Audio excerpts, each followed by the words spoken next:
lot of people want to just go and buy supplements because they've heard they need more vitamin D or they need fish oil. I mean, the list goes on and on. What should people know before they go purchase something, whether it be, something about safety or toxicity or any of that stuff before they go and try to purchase some of this stuff?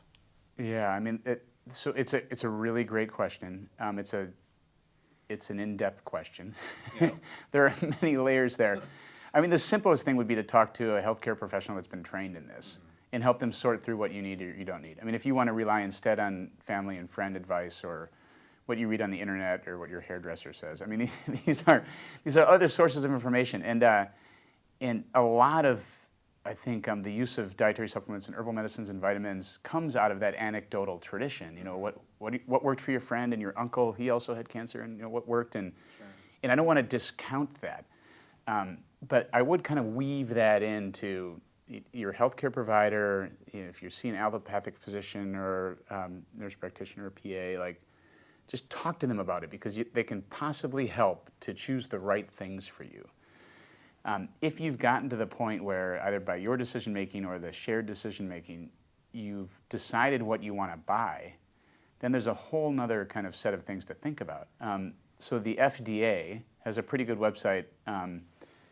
If you go to fda.gov and then under dietary supplements, you can read there what they recommend about choosing a dietary supplement. And the same thing is present on the NIH website. They have a complementary medicine branch. We'll talk to people about what to look for. And I think what you want to do is you want to look at the label, make sure it's properly labeled, and those websites will tell you what to look for. And make sure that the properly labeled means the ingredients are listed there, there's contact information, they're not saying things on it they're not supposed to be saying. And then the next step probably is what is a quality question. So is this a good supplement or not? And then we have websites that we turn to which are called third-party certification websites, such as consumerlab.com or USP, that will look at that product and make sure that what's on the label is actually in there and that there's no contaminants. So first of all, step one is making sure you actually should be taking it. And that might be you making that decision or you plus your healthcare provider.